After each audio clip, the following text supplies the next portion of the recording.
Pira, dans le département des collines, l'IAM n'est pas que simple aliment. Elle est racine, mémoire et héritage vivant. Chaque année, la fête Otiboku célèbre la sortie de la nouvelle IAM en unissant les fils et filles du territoire autour des valeurs profondes de la culture Istia. Les éditions passées, on organise, on accompagne. Après, on a fait le bilan. On a fait une évaluation. Et de l'évaluation qui est faite, on s'est dit, bon, au-delà de l'aspect festif, on vient, on danse, on mange et autres là, il faut qu'on sente quand même que, sur le plan investissement, quelque chose change dans le village. Et c'est pourquoi, dans le plan d'action que j'ai présenté, que le Congrès et puis l'Assemblée générale a approuvé, nous avons mis en lumière 3 grandes actions. La première action, c'est celle que vous avez suivie avec nous. C'est la fête identitaire Otiboku Achoko. Et la deuxième action, c'est qu'on puisse avoir un siège de l'association au niveau du village. Et Dieu merci, nous avons un ancien bureau qui était là. Et cette année, par exemple, nous avons investi pour réhabiliter le siège de l'association de développement. Et la troisième action qui est prévue, c'est de réaliser ce que nous appelons la couronne verte autour de Pira. En 2025, la fête a pris une envergure toute particulière. Autour du chef coutumier Banouin Ireweto, la communauté s'est rassemblée dans une ambiance solennelle. Le président de l'association de développement Saokwa, Edmond Odidi, entouré d'illustres figures comme le général Théophile Kapo et Joseph Kolo, a lancé un appel vivant à l'unité, à la cohésion et à la valorisation du patrimoine Istia. Pour nous, cette journée, c'est notre 1er janvier. C'est notre première journée de l'année de naissance de Pira. Et que cette journée-là est une journée de réjouissance parce que nous souhaitons aussi trouver un jour où on se réjouit. On ne va pas se retrouver chaque fois pour se souhaiter condoléances, soutien, courage. Ce n'est pas toujours gai. On s'est retrouvé aujourd'hui pour jouir de notre liberté. On s'est retrouvé aujourd'hui pour danser et pour rire et pour se donner la santé. Inviter nos frères et sœurs, tous de Pira, que ce soit au Bénin, partout ailleurs, qu'ils considèrent, qu'ils n'oublient pas qu'ils sont venus de quelque part. Je ne sais jamais de le répéter. Tu as beau avoir le diplôme, tu as beau avoir tout, n'oublie jamais d'où tu as quitté. Parmi les invités d'honneur, Conrad Bagidi, président du Conseil économique et social, a exprimé sa fierté de participer à une célébration aussi riche de sens. Il a salué l'hospitalité du peuple Istia et la profondeur de sa culture qu'il qualifie de trésor vivant pour le Bénin. Je voudrais vous dire, témoin à l'appui, et quand je dis témoin, c'est avec beaucoup de S. Avant d'être président du Conseil économique et social, nous avons déjà entrepris entre frères, moi-même, Conrad Bagidi, le maire de Bamter, et mon cher ami et frère, le préfet des collines, nous avons entrepris de commencer à travailler depuis longtemps et nous avons, bientôt vous verrez, des toilettes qui sont construites ici à Bamter pour la population. Donc nous sommes déjà ensemble et nous travaillons déjà pour la population de Bamter et évidemment toutes les collines. Donc nous sommes sur la bonne voie. Ce que vous demandez, vous ouvrez une porte qui est déjà totalement ouverte. Dans la dynamique de renouveau, la jeunesse de Pira a profité de cette fête pour poser un acte symbolique, la création de l'organisation de la jeunesse de Pira, une structure pensée pour canaliser les énergies vers des actions concrètes de développement local et d'insertion socio-professionnelle. On s'est rendu compte que les jeunes ne se reconnaissent pas dans le développement local. Et nous avons voulu créer un creuset pour les rassembler et qu'on s'explique comment est-ce que nous devons pouvoir contribuer au développement local. Vous prenez sur tous les plans pratiquement à Pira ici, le plan éducationnel, le plan de l'emploi, il y a des difficultés. Les jeunes sont dans une certaine précarité. Nous avons voulu mettre en place un creuset pour pouvoir réfléchir ensemble avec eux pour relever le défi de cette précarité-là. C'est ce qui a fondé notre espoir pour la création de l'organisation de la jeunesse de Pira. C'est au bout de l'ancienne code, on tisse la nouvelle. On ne peut pas se passer des aînés et on ne peut pas se passer même des mains extérieures.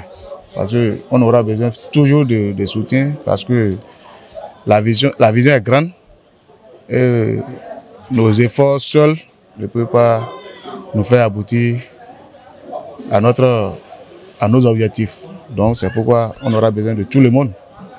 Bien vrai, c'est une organisation de la jeunesse, mais on a besoin aussi des aînés pour accomplir notre mission qu'on s'est assignée.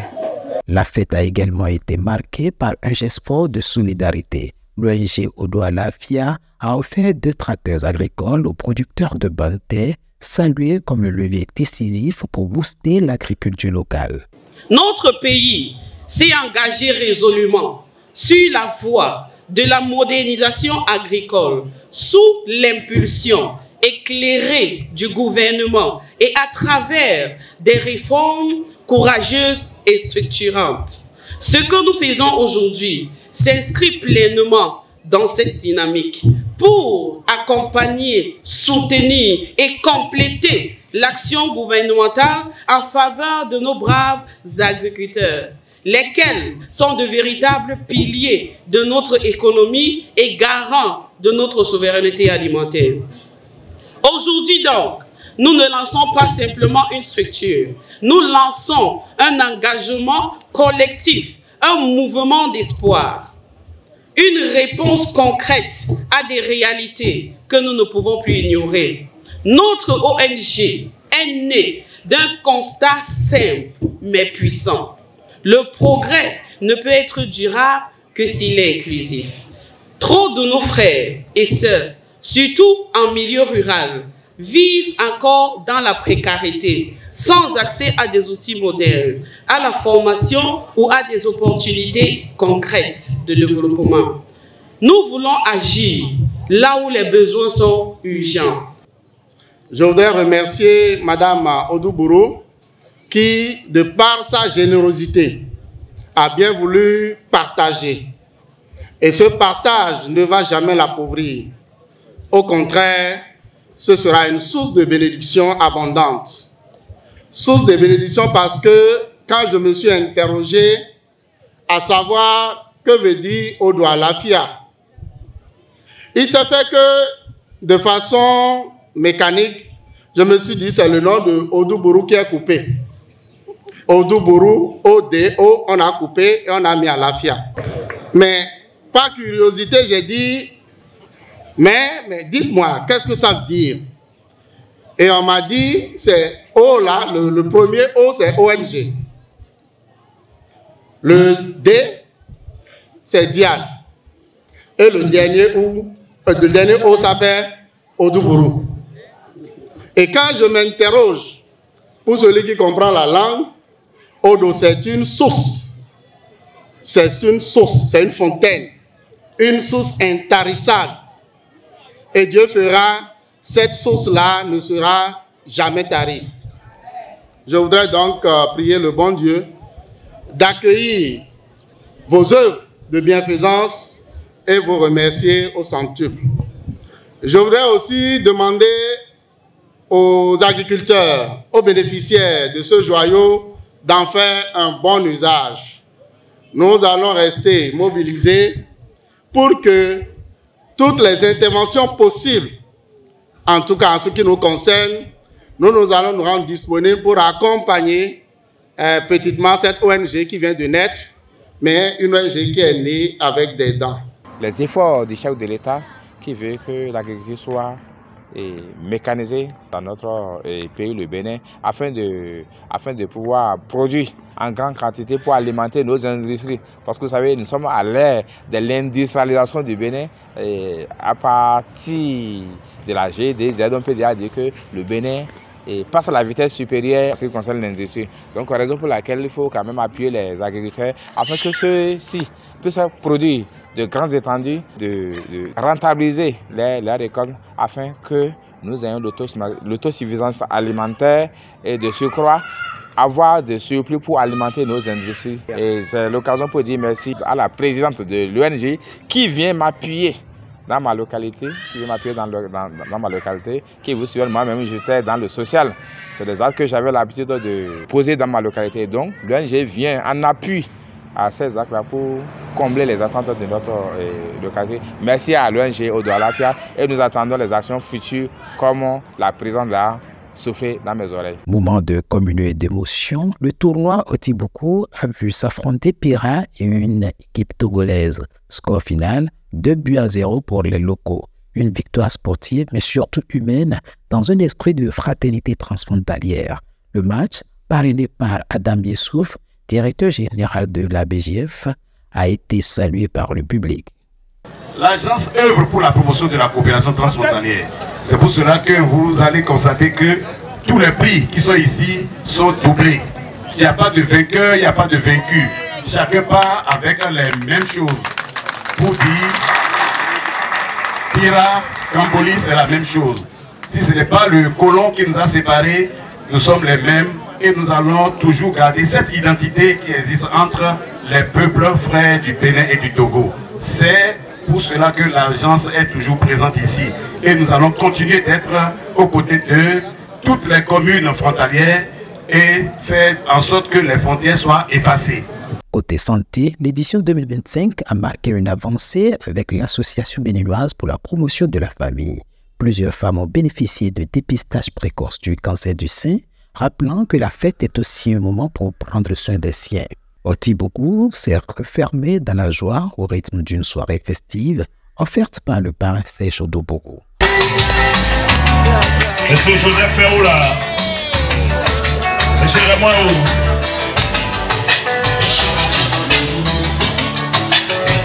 Allez, chacun avec ça, chacun ce soir. Allez, vive les marinés, on y va. On sait bien, on sait, faut bien serrer. On va commencer par charger les téléphones. Arrivé à la maison, les appels commencent. On y va. Je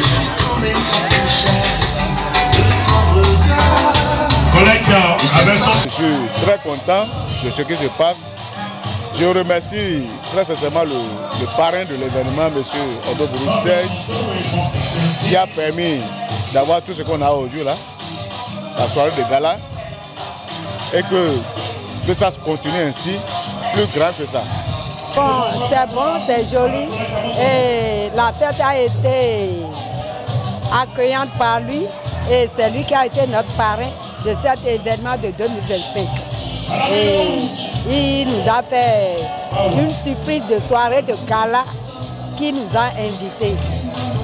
Après 3 jours d'activité intense, c'est-à-dire du jeudi au samedi, j'ai jugé bon, utile d'offrir un dîner à mon domicile à la population qui s'est sacrifiée pour que cette fête soit une réussite.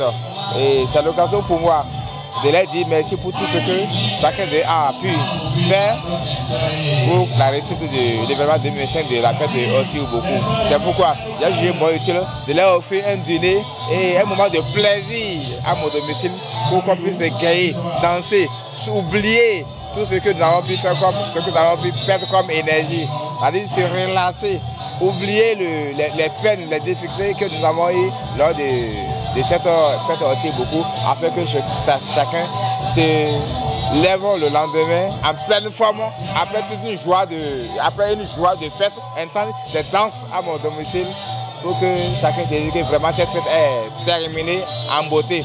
Cette édition de la fête Otiboko restera dans la mémoire comme celle de l'unité retrouvée, de la jeunesse mobilisée et d'un peuple fier de son identité.